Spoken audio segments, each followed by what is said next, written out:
Good morning, everyone, and welcome to our Career Hangout. My name is Catherine Maybrey, the Graduate Career Strategist in the School of Graduate Studies, and we are very excited to have you join us today. So, for this morning's Hangout, we have with us Sherisse Webb. And Sherisse is the Assistant Director of Development at McMaster's Research Office for Administration, Development, and Support, also known as RHOADS. Sherisse, in her academic life, spans numerous fields, from a bachelor's in biomedical ethics to a master's in health advocacy to a PhD in philosophy. And so we're very excited to have Sherisse with us today, talking about how she has traversed these academic fields as well as the diverse career that she's had. Because let me tell you, it is an amazing, amazing career. So all of you humanities PhDs who are wondering what to do, you have an excellent model here today, and I'm excited to find out how Sherisse has accomplished everything from working in government, data evaluation, program management, to working at McMaster in research support. So this is going to be really exciting. If you have questions, you can always submit them in the comments. If you're tuned in on YouTube, you just have to be logged in. You can put your questions in the comments, or you can also tweet them to us at McMaster SGS. So that's at McMaster SGS, School of Graduate Studies, and use the hashtag career, and we will submit those questions to Sherisse. So thank you very much for joining us. Oh, you're welcome. Great. So for people who haven't had a chance to read your background, the one thing that I kind of wanted to start with, because you have a really fantastic academic background, which is something that we don't think about when we're talking about careers, right? Mm-hmm. But for our PhD students who do go the whole 9 yards, envisioning what comes afterwards that doesn't end with, an office on the 5th floor and a teaching load, can often become a difficult thing. So, if we can go back to when you first graduated, you got your BA in biomedical ethics at University of Toronto. And then you went on to a master's in health advocacy at Sarah Lawrence College. Mm-hmm. And then you worked for a few years. Yep. Can you tell us kind of about that transition from, being a master's student to going out and working? I believe you had an internship and then a few positions with the state of Indiana. Yeah, so one of the reasons I was attracted to the health advocacy program at Sarah Lawrence was, one, it would let me build on my undergraduate degree. And it did have internships, which I found really attractive. I had decided by the end of my BA that I did not want to do a PhD and didn't really see many other opportunities for employment with a BA in biomedical ethics. And so this program was attractive because it was related to what I'd been doing, and yet I would have the opportunity to do, as I said, internships, which would then hopefully lead to some sort of a career. So there were 3 required internships. One was in a clinical setting that they arranged, so it's in one of the hospitals in Manhattan. The second was one that I arranged with a newly established health policy center, also at one of the hospitals in Manhattan. And then I arranged the internship with the state of Indiana, mainly because my husband was there. He had just been one of the lucky few to get an academic job, which required that we move to Indiana. And so anticipating that eventually I would be there and searching for employment, I approached just blindly. I mean, I made some calls to whoever seemed to be an appropriate person in their family social services administration division, and just asked if they could use some help over the summer. It was an unpaid internship, so they were more than willing to do that. But it was perfect timing because they were, this was back when Bill Clinton was president, and he had just unsuccessfully attempted to introduce universal health care. And so the compromise was the Children's Health Insurance Program, so extending Medicaid coverage to children who were at or only slightly above the poverty level.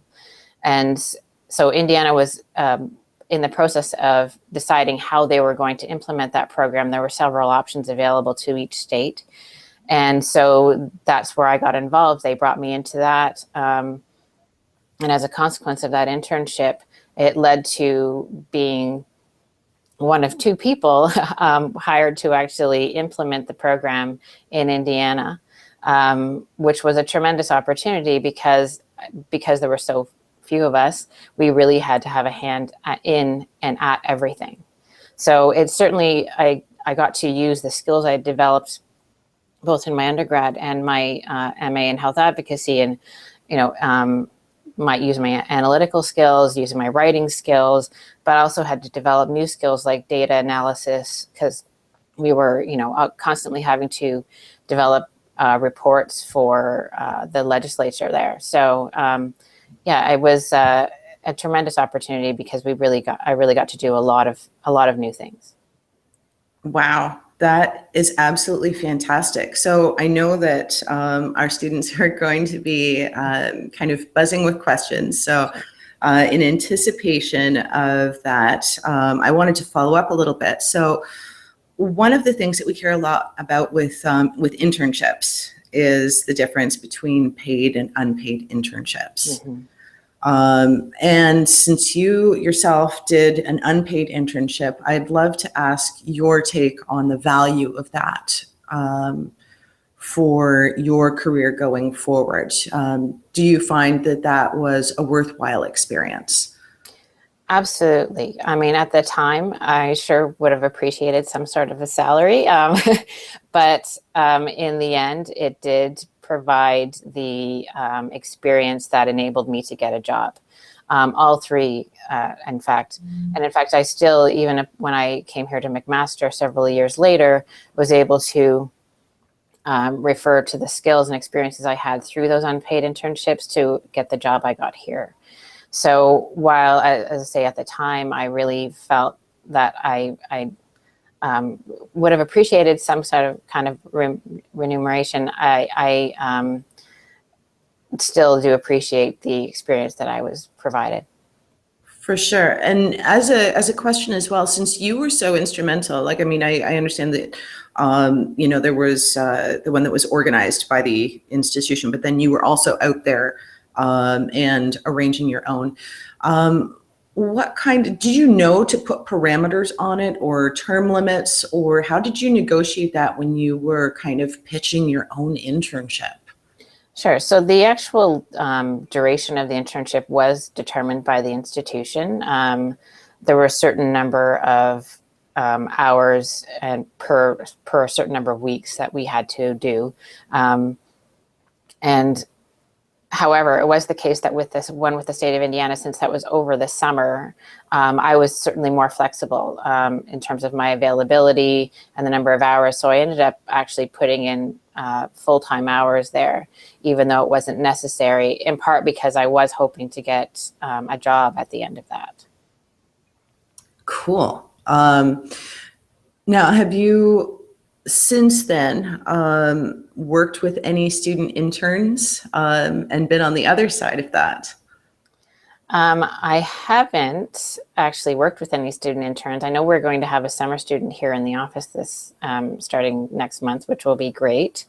But we haven't had the opportunity to have interns here. And I didn't at the state of Indiana, although having been one myself, I certainly would be very much open to that. Cool. It's always a great opportunity to be able to go full circle, particularly when you've had what sounds like such a positive experience. Mm-hmm. We have a couple of questions that are starting to come in. One of the questions we have here, if you could go back in time when you were a graduate student, what is the one thing you wish you had done more of to prepare you better for your first job? I think, to be honest, if I could go back in time, I would do a little bit more data analytics. What I've discovered is that in almost every job I've had since, I've had to do quite a bit of that. I was fortunate to be given the opportunity to be responsible for program evaluation and data analysis at the state of Indiana after having served as a policy analyst for a while on the Children's Health Insurance Program. And one of the reasons I was given that opportunity was because I had to do a lot of data analysis as a policy analyst, which was something that I really had to kind of develop on and learn on my own, or with help of my colleagues. I didn't have a lot of experience with that. So that is certainly something, and something that I use today, and increasingly seems to be more important for employment these days. So that is something I would go back and do more of. Cool. And that actually, so I've been taking notes here. And one of the things that I noted was that you had mentioned data analysis in your earliest experiences and how that fed into it. And the internships kind of gave you experience and skills that you carried forward. So yesterday's speaker also mentioned the importance of data analysis. So I think we see this as a trend regardless of what discipline. What tools do you use in analyzing data that our students might want to look at developing? Well, to be honest, because I don't have that much training, I mean, I did get some training in SPSS, which nobody uses anymore, when I was doing the health advocacy program. I'm really just using what's available through Excel these days. But I have actually explored learning things like R programming and SAS and things like that I honestly don't have the skills in using right now, but I know is becoming increasingly important. Cool. But I mean, in your current role, you're using Excel to be able to provide you with the method of combing through the data and getting the information that you need. Exactly. I mean, I can do some pivot tables, and that's enough for me right now. And fortunately, we have somebody in the office who is responsible for data analysis, so I can always rely on her if I need some help. But yeah, I as I said, even now, thinking ahead, I have started exploring the possibility of taking other courses. Wow. Okay. So that's the second call out. If you're listening out there, that's the second call out this week to make sure that you are learning Excel out there. I wanted to kind of follow on to your internships and what you had learned there, because it's interesting that you said when you were finishing your master's, you didn't want to go on and do a PhD. Yeah, you knew that was going to come back. But after you did those great positions at the state of Indiana, you went back and did a second master's degree, correct? That's right. Okay, and what encouraged you to go back and do a second master's? Well, it was actually a PhD program that I decided that I was accepted to. I decided to go back in part because while I really enjoyed what I was doing, I found I was sometimes frustrated by the fact that policymakers don't always think big picture. They don't ask the big questions or question their underlying assumptions, motivations when developing policy. And as someone who had studied philosophy, I have a tendency to think in that way. And so I missed, honestly, examining our underlying assumptions, motivations, when it comes to things like policy development, in particular health policy development. So what I did is I applied to a PhD program that was in applied philosophy.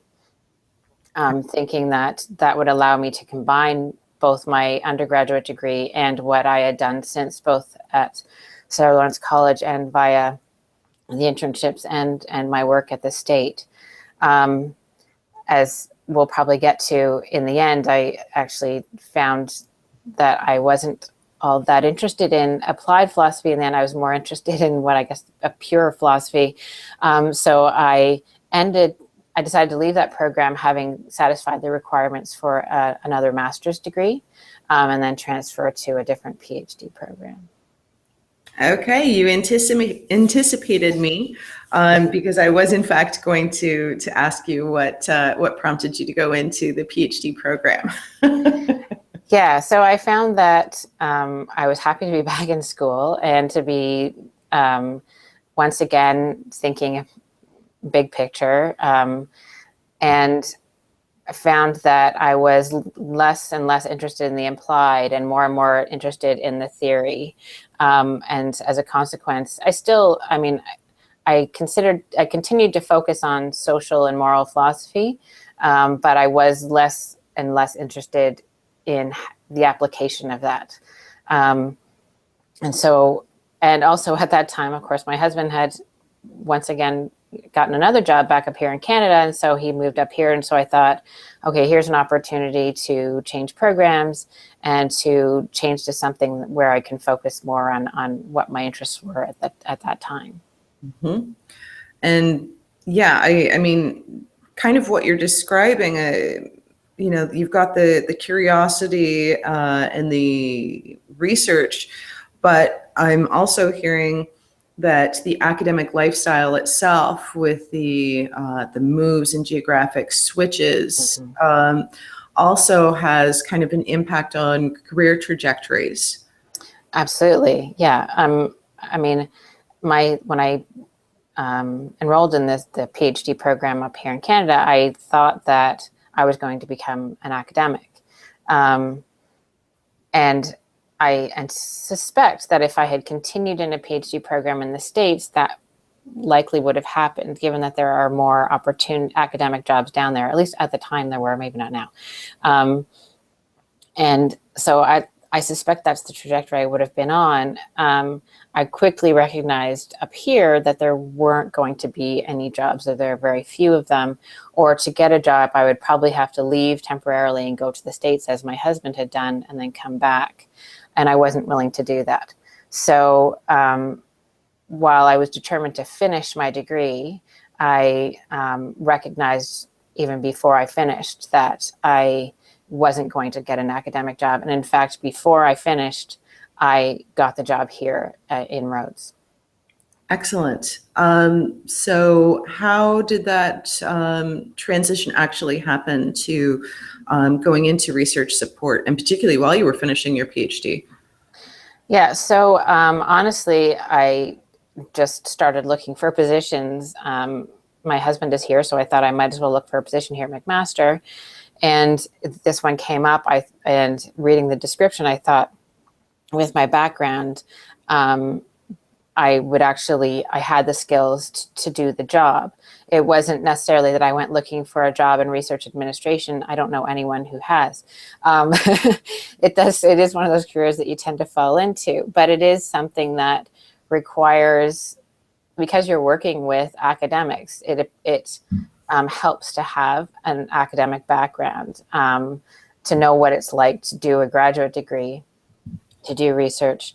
It also helps that I had experience as an administrator. So I was able to pull on both of those experiences and the skills I developed as a consequence to obtain the position here. And I was really close to finishing, so I was really just sort of doing the final touches. You got to love that last semester of graduate school. Yeah. Wow. Okay, we have so many different follow-up questions coming in. I promise if you submitted a question, we will actually get to that. We're trying to take things in something of a logical order. I just want to follow up on what you were saying there about how your career is one of those careers that you fall into that benefits from having that PhD and knowing that the background and experience, mm-hmm. which I can also say is one of the ways that I've fallen into, so to speak, my career. because it was the same type of thing of, having that background really helps you to be able to navigate how everything works and to make an impact. Can you think of, maybe what drew you as a PhD student just finishing, what it was about the role that kind of spoke to you as a good transition for an academic?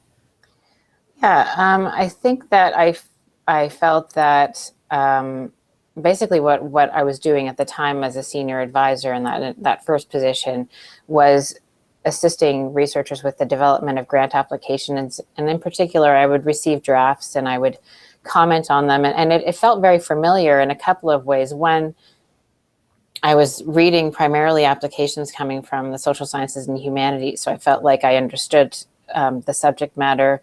It was just like being a student. I was basically just reading, it was almost like reading a paper. And also like being a teaching assistant, it felt like grading a paper. I was making suggestions for how you could strengthen it. So I was drawn to that. At the same time, I was drawn to the fact that, as I had in my previous working positions with the state and through the internships, had to be focusing on, policy regulations and requirements, and making sure that in developing those grant applications, we were following those. So it really did feel like a good fit. And that's why I was drawn to that position. Cool. So if I have that correctly, I was just making more notes there.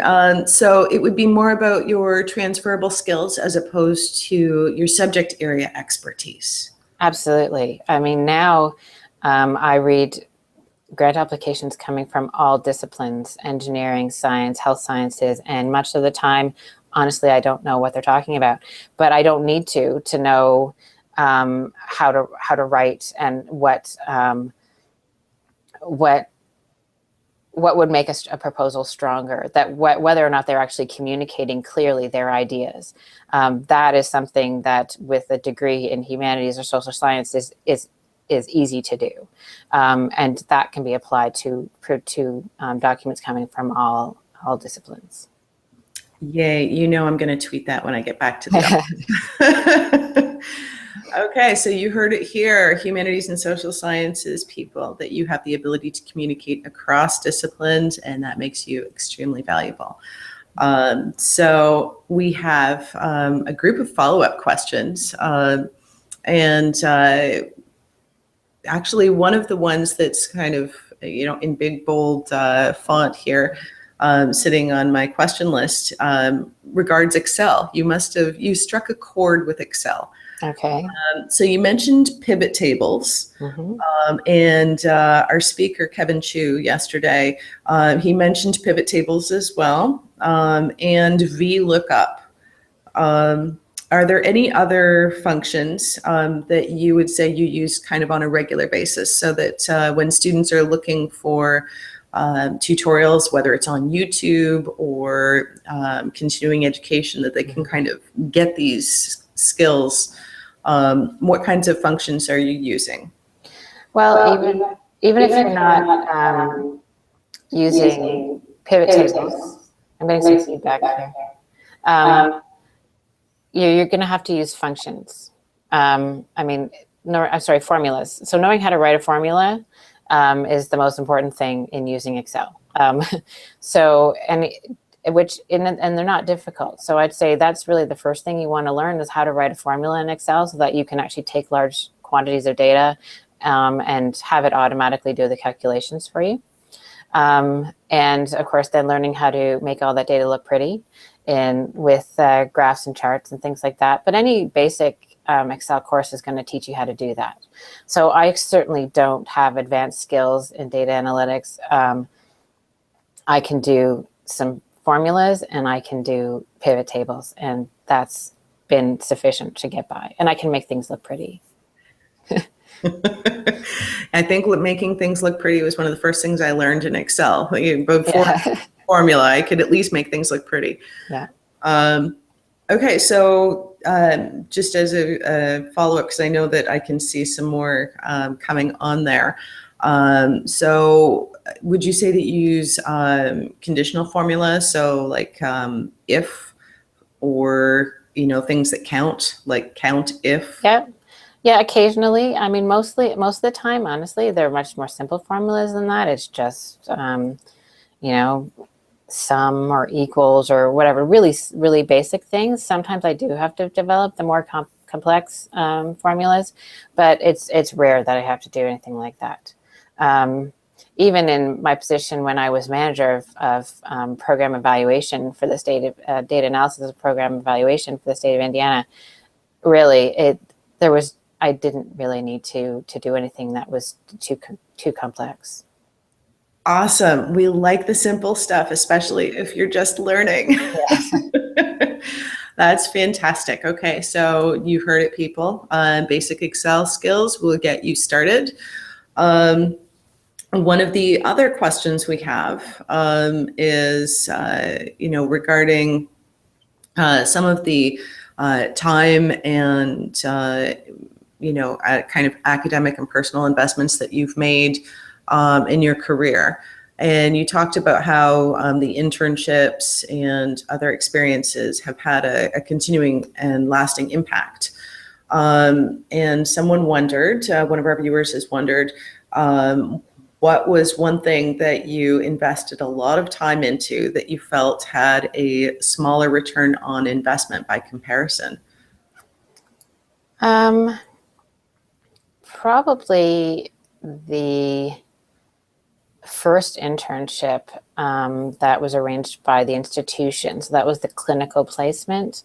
That really was, I mean, I didn't know it at the time, but it was really helpful insofar as it made it clear to me that that was not what I wanted. That was what I did not want to do. But I ended up doing, for an entire term, many hours per week, having to go into the hospital and basically at the same time as I enjoyed being an advocate for patients there in the hospital. It very much was a lot of just dealing with complaints, and a lot of them also often about, of course, in the U.S. they had to pay for their health care, so the fact that they had problem with bills and things like that wasn't really what I was interested in doing, and that became very clear very quickly. But it was something that I was committed to doing and required to do for an entire term. So I'd say that I spent many hours doing that. And the main thing I got out of it was knowing I didn't want to do that. You know what? Sometimes that can be just as important as knowing what you do want to do. Mm-hmm. So, I mean, in the long run, it probably saved you quite a bit. Yeah. So, as someone who has a career in an academic institution, but not as an academic, although drawing on your academic skills, and I know I said that 3 times, and I said that on purpose. Some of the people are wondering kind of about the quality of life that you have as compared to what you would expect as an academic. So what is your work-life balance with your current role? It's probably comparable to, if not a little bit better than an academic. And I know this because I am married to one. And we both spend many hours beyond work hours doing work. But whereas I have a much more structured schedule, obviously I'm here at a certain time each morning and until a certain time each afternoon. While my husband doesn't have the same structure, he certainly puts in just as much, if not more time. I would say more time. And we have the same pressures, same kinds of pressures. So if there's some expectation that work-life balance would be easier to achieve in an academic job than, say, this one, I'd say that's absolutely not true. I think I had that misconception when I was a graduate student until my husband got his job, and then I realized, no way. And certainly but at the same time, I mean, I think that there's an opportunity in administration to achieve that kind of work-life balance, but increasingly, I think this is true in all career choices. There's increased expectation that you're going to go above and beyond. So whereas my day may end at 5 o'clock, the fact is that there are going to be some nights and weekends where, in order to get the work done, I have to do work at home. Mm-hmm. Absolutely. And how do you learn when to draw the line? I know for myself, when I got my first couple of jobs after the PhD, I was so used to PhD life that I would just, continue working in the evenings, weekends, because it's what you do, right? Yeah. You trained for that. How have you learned to set the boundaries for yourself?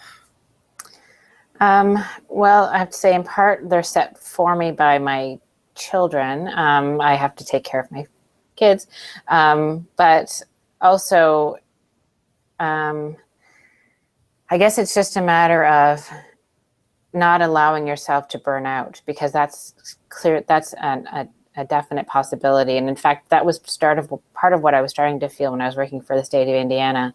Is I didn't have children at the time, so I was putting in a lot of extra hours. And after a while, I was starting to feel really burned out. So having had that experience, I know now that if I'm starting to feel, just like exhausted, it's time to stop.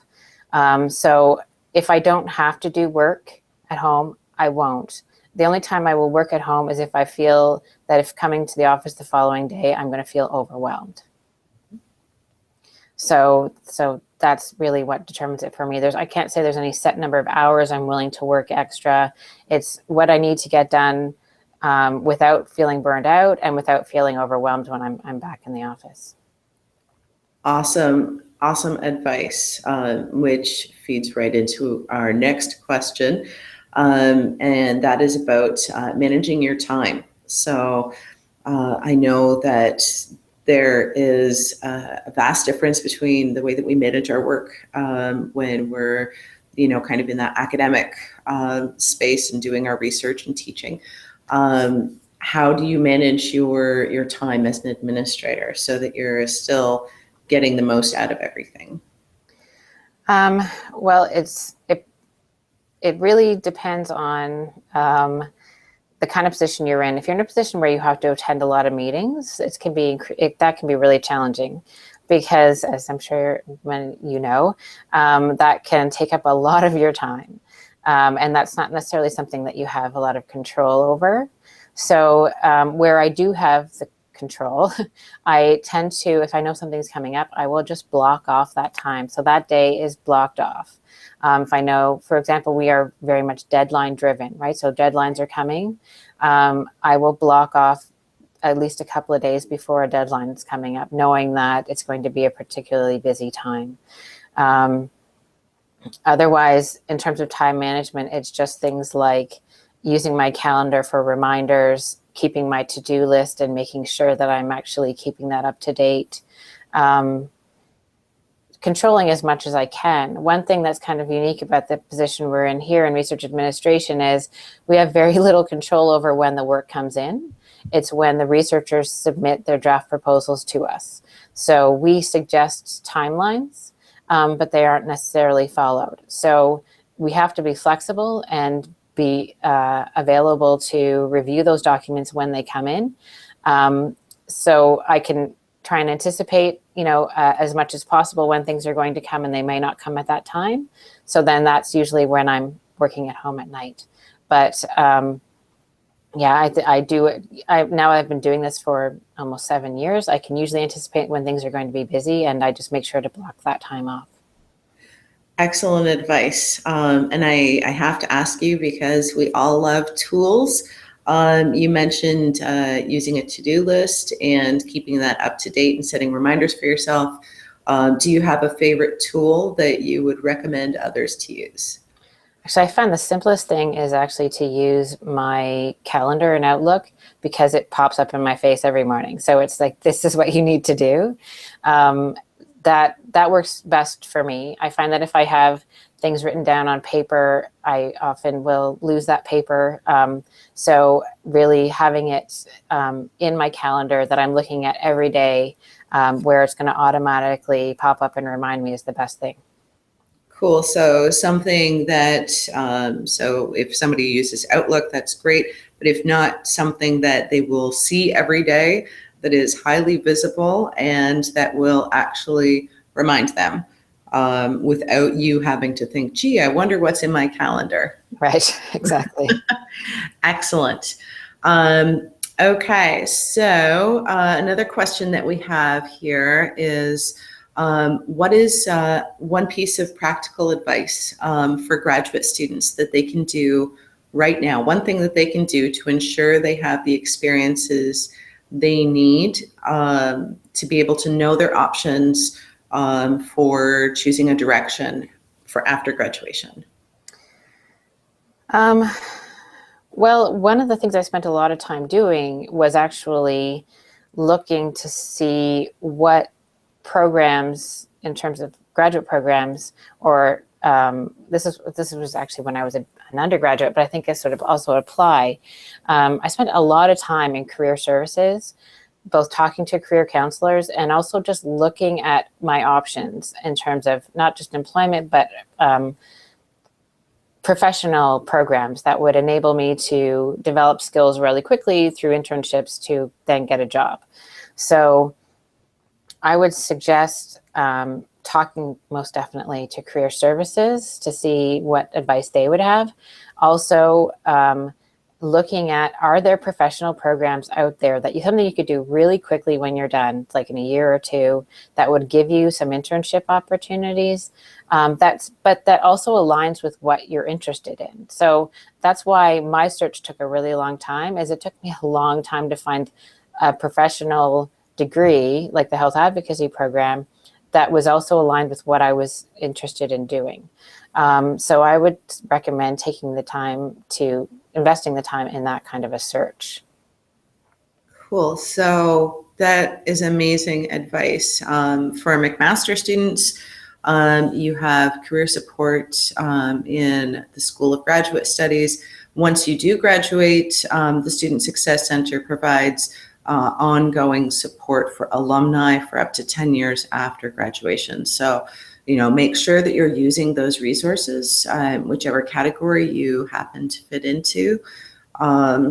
Because you're right, if you're not learning and preparing and investing the time, the search can become very hard. Mm-hmm. So we have actually a lot of people who are interested, as you might imagine, about careers that are, related to academia and still in higher ed. So one of the things that our viewers would like to know is, what are some of the pluses outside of pay and benefits, so not crossing that line, that come from working in academic administration at McMaster, or likely that you would get at other universities as well? Well, one thing that I really enjoy about it is I can stay close to what's actually happening in research. I mean, I'm not actually doing a lot of research myself, but I am able to read the grant applications and help develop those, and I get a sense of what is. I feel like I'm still sort of in touch with what's going on, and I get to work closely with researchers in developing those proposals, and so. Again, I feel like I'm keeping in touch with what's happening in the research world, in the academic world. And at the same time, honestly, sometimes I do want to step away from that. I am more interested in looking at the data and looking at something that's a little bit more concrete, and looking at policy. And I do have an opportunity to do that in this position. So while I mentioned that this is the kind of job that people I know anyways have sort of fallen into, increasingly research administration is becoming more professionalized. And there is the Canadian Association for Research Administrators that now offers certificates in research administration. So that is something that if anybody thinks they might be interested in pursuing a career in this area, that is something they could look into. Wow, that's great. I love when professions are professionalizing and developing out parameters for the field, because it makes it so much easier for people to learn about it and see whether it would be a good fit. Mhm. Um, so with your background and experience, and you've talked about how you have worked with researchers and working on grants and the writing and communication and timelines. Um, what would be the one thing you'd like to do, or potentially incorporate into your role that you either haven't had time for, or haven't had a chance to fit in yet? Um, I think I've always had, and I've known this, an interest in policy. And one thing that we um, don't have a lot of time for currently, just because it's always so busy, is actually, as I mentioned before, I like to look at the bigger picture, and we don't necessarily have a lot of time for that. So ideally, what I would like to do at some point is actually start looking at more research, still research administration policy, but spending more time looking at that, examining what's happening at other institutions. We do, I must say, we do some of that. And but it would be great if we had more time for that and could make policy recommendations to the institution. We're going to have a new vice president research. It would be great if we could actually spend some time doing that kind of work. But as I say, we do some of that. It would just be nice to do more. Absolutely. We say the same thing in career development, as we have a lot of research and studies going on, but it would be nice to have, that comprehensive piece that tells you across institutions, and then be able to move from a position of strength. Exactly. So yeah, no, completely. When it comes to your policy analysis, so I know that policy analyst is a very popular job title. It is highly sought after. Could you maybe demystify that for us a little bit, and give us your take on what is involved in that? Well, as you say, many people use that title. So I can tell you what my position entailed. I was actually a policy and procedure analyst. I'm not quite sure what that means. But we were responsible. So one of the main things I did was, at least at the beginning, was research into what other states were doing for the Children's Health Insurance Program. So I would write a lot of white papers. So here's what other states are doing. Here are possibilities that would actually work for the state of Indiana, and here is a cost-benefit analysis of each one. So I wrote a lot of those. I also would have to, once the program was up and running, develop regular reports of how our program is actually working, how many people are enrolled, how is that all working.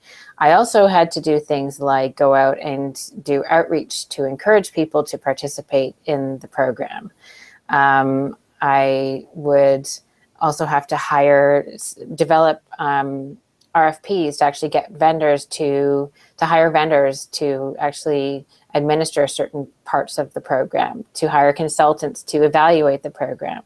So policy analysis can mean pretty much anything.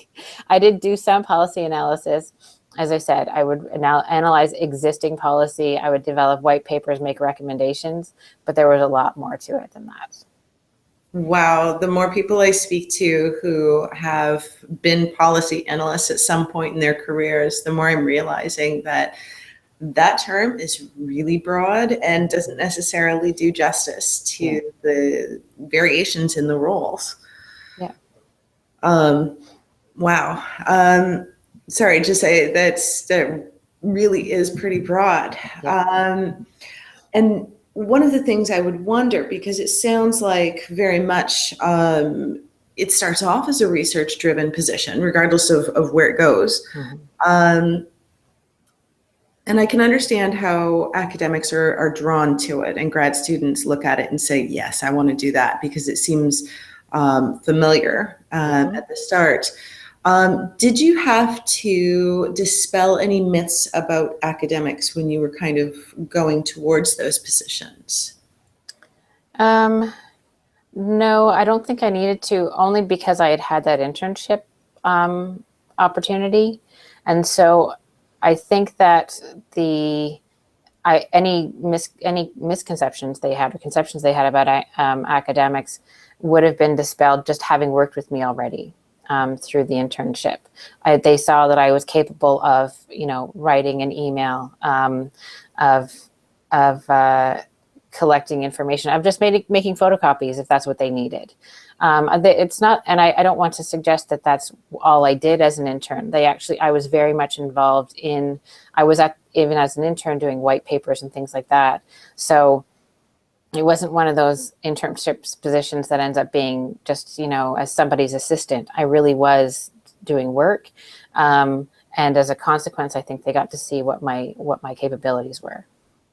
Cool. I know that is one of the things that students and employers kind of wrestle with, because there are misperceptions on both sides. Mm-hmm.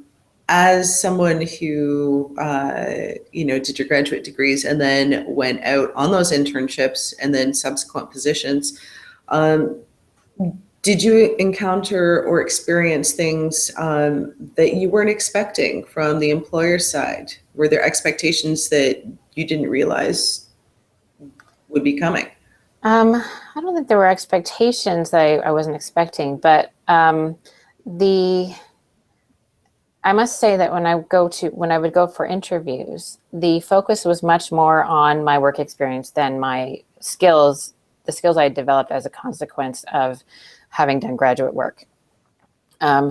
So while I would try and talk about my writing and analytical skills as a consequence of having been a graduate student, really they would want to hear about that within the context of my work experience.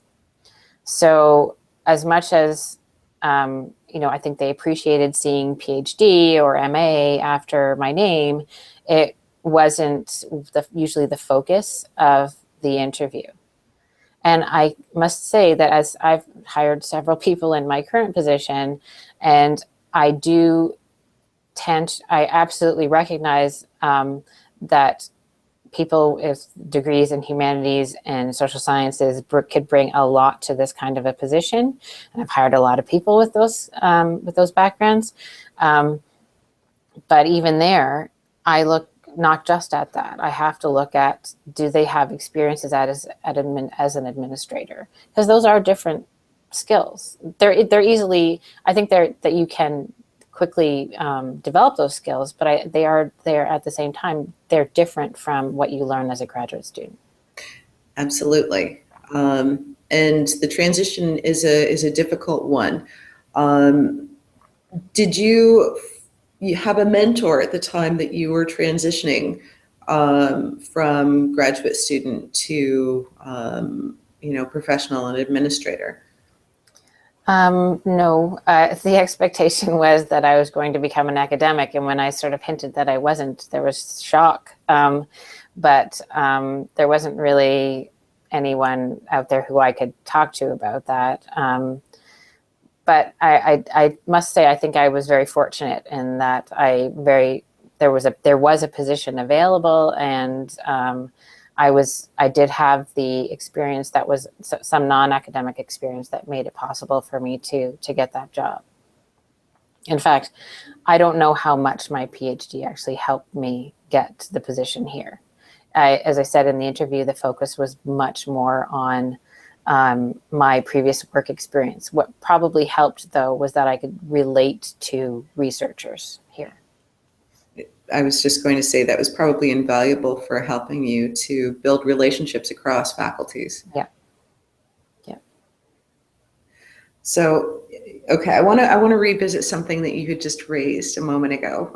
You said that when you let it be known that you were not going to be seeking an academic appointment, that it was not met with great joy. No. To be kind.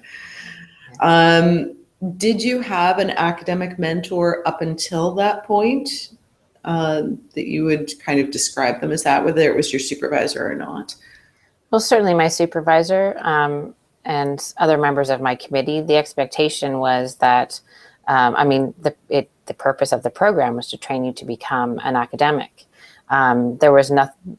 I know increasingly that other things are being offered to graduate students in light of the fact that there aren't a lot of academic positions available now. But at that time, the expectation was that you would become an academic. And so there wasn't really a lot of support out there for people who would choose to get the degree and yet not become an academic. So I think it was just the fact that, I was pursuing, I was remaining in the program. I guess that perhaps the expectation was, well, if you're not going to become an academic, why are you staying in the program? I was remaining in the program, but with the idea that I wasn't going to become an academic. Yeah. I think that's where there was shock. Do you have advice for other students who may be in a similar situation? So they reach a point in their degree where they realize that, they're not going to be pursuing academic positions, but they do in fact want to finish their program. Do you have any advice that you would share with them? Yeah, so usually by that point, I don't know if there's any coursework available. Like you may have finished all your coursework and just working on a thesis. But if there's time, I would say this is the time to start looking to see if there are other courses you could be doing. Are there other programs out there that would enable you to do some sort of an internship to get the experience that would allow you to really, I think that those experiences are what get you in the door. And then you can demonstrate all of the skills you've developed as a consequence of your academic experience. So that would be my recommendation. And that's fantastic. For students at MAC, we have the option of participating in MyTax workshops or internships or other things to, build those professional skills. And then, hopefully you could either, develop out internships or get involved in different things that are happening on campus to build those skills out. Mm-hmm. Excellent. So we're in our last few moments. If there are any questions out there, feel free to send those in. A few things, if I may indulge. So for students who are looking at kind of what we call the post-academic career, making that transition, if there were 3 things that you could advise them to do, or even just maybe one thing, what would you suggest that they kind of do or engage in to help themselves with that transition? I think I just reiterate that my expectation was that I wasn't going to be able to get a job based entirely on the skills that I developed as an academic, that I was going to have to do some other kind of coursework or program to actually get the kind of position that I was interested in. And so arranging to get, if they don't already have it, maybe they're student, maybe they worked and then returned to school, and then that's great. But having some recent work experience where you can point to things like administrative experience, if that's the direction they think they're going to go in, would be really helpful. Because as I said, I think that's what gets you in the door. That's what gets you the interview. And then you have an opportunity to explain why your skills as an academic are applicable in that particular situation. But I can say if people are thinking in research administration, I know this to be the case at many institutions. A lot of people working in research administration are people with PhDs. That's a good plug. I like it. So getting some experience, whether it's paid or unpaid. Yes. Yeah. Okay. So if you don't have the position, or you aren't in a position where you can actually suspend your studies or whatnot, if you're not doing an internship that's part of your program, volunteer and get that experience. Would you tell your advisor again that you're planning to go outside of academia if you had it to do over? Yeah, no, I would.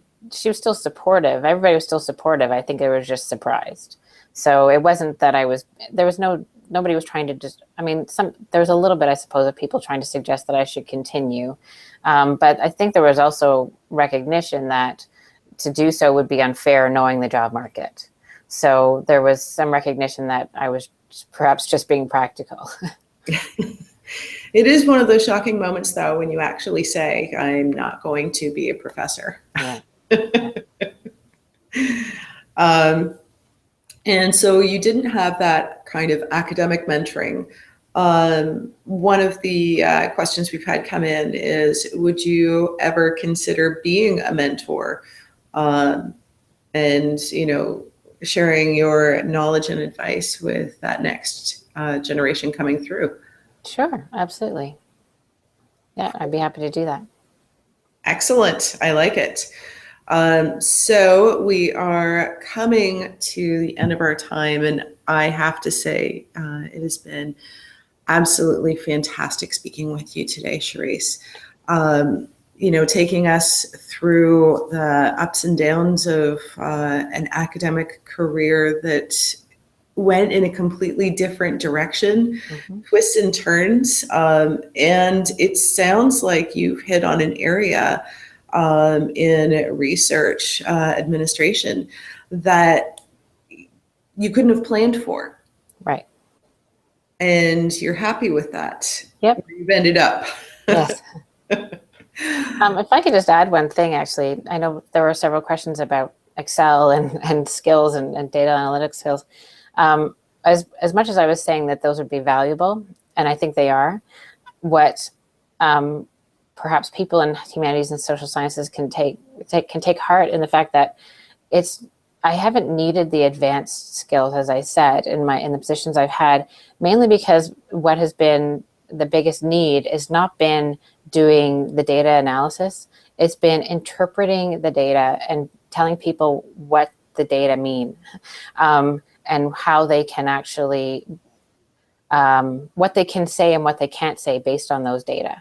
So I have to say it once again comes down to sort of a bigger picture analysis as opposed to a small kind of doing calculations analysis that's required of the data, which again draws on skills that I developed as somebody doing a degree in humanities, not necessarily a completely different discipline. And that's so true. That it's about communication and understanding as opposed to subject area expertise. And thank you so much for revisiting that and kind of pointing it out that our social sciences and humanities often feel like there's not as much applicability, and there definitely is. You've shown us that. Yeah. So thank you so much, Sherisse, and for all of you watching. And we will have one more hangout in our series. So we hope you'll join us tomorrow. All right, thanks so much. Thank you.